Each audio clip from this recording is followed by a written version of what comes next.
Hali ya sintofahamu imetanda katika maeneo ya Mikunguni baada ya kijana mmoja kutuhumiwa kuchukua sehemu za siri za mwenzake kimazingara, jambo lililoibua taharuki kubwa miongoni mwa wakaazi wa maeneo hayo. Tukio hilo lilipelekea mkusanyiko wa watu uliojawa na hofu, hasira, wakitaka ufafanuzi wa namna ya kitendo hicho kilichotokea katika mazingira ya kutatanisha. Kufuatilia tukio hilo, Asam Online TV imefika eneo la tukio na kuzungumza na wananchi ili kupata ukweli wa swala hilo. Bwana, hapa kuna taharuki kidogo imetokea dakika 15 hivi zilizopita. Kuna mtu kapita hapa bwana, anapiga kelele kweli kweli, analalamika, anasema sioni. Ikabidi bwana tumzuie, uoni nini? Anasema sioni bwana. Tukaona sio kweli, ikabidi tumfuate bwana, nani kakuchukulia? Akatuonesha mtu aliyotuchukulia yule pale. Twendeni, tukamfuata yule aliyomchukulia. Kufika pale bwana, umechukua watu, jamaa anajitetea, mimi sijachukua. Sasa ili swala hatujui kama ni jambo la mazingaombwe, kwamba ni mazingaombwe tu, sisi tunaona ipo, yeye mwenyewe ndo anaona hamna, au ni jambo halisi, bado hatuna uhakika. Ila mimi kwa maoni yangu na wasiwasi sana isije kuwa yule anayelalamika na yule anayemlalamikia wapo pamoja, wanatengeneza taharuki, watu tujazane, tuanze kushikwa tupo kwenye kweli.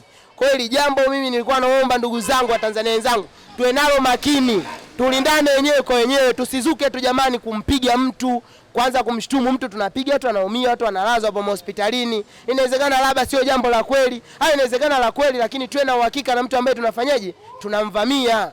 Manake watu wanatembea wanashikwa kwenye halaiki ya watu wengi. Kwa mfano mtafaruko uliotokea pale, tulikuwa watu wengi sana pale. Mtu akitokea mmoja hana anze kunishuku mimi, napigwa bila sababu, na sisi wa Tanzania hatutaki kuhakikisha. Tunaanza kupiga tu, kama tusingekuepo tu wenye akili timamu pale, yule jamaa alikuwa ashapigwa tayari. Kwa hiyo tuwe makini sana katika hili ndugu zangu. Tuwe na uhakika na mtu aliyetugusa, na kweli tumhakikishe wao ambaye anasema hana kweli.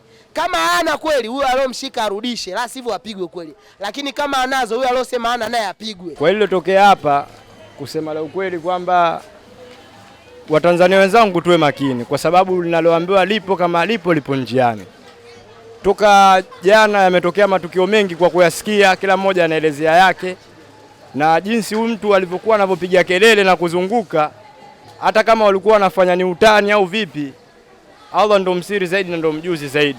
Mimi kwa ufupi kuwazungumzia jamii na kuelekeza, cha kwanza imani tuelekeze kwa Mwenyezi Mungu, cha pili tuwe makini juu ya haya ambayo yanayoendelea, kwa sababu yaliyowafika ambayo tujawaona yamewafika, na wao waliozungumza kwamba yamewafika kama haya yalotokea hapa leo. Mtu anasema hana, alafu tumekuja tukamkuta nao, wengine hawana kabisa. Kwa hiyo kikubwa kwanza tumuelekee Mwenyezi Mungu na kujikubalisha kwake na kumnyenyekea yeye na kumuomba yeye kwa kila jambo. Kwa kweli ni hali ya kutatanisha kiasi kwamba hatuwezi kufahamu kiuhalisi yake uko vipi. Kwa sababu tumesikia tu bara jamaa kaja hapa kwa fundi kuja kuchomea kitu.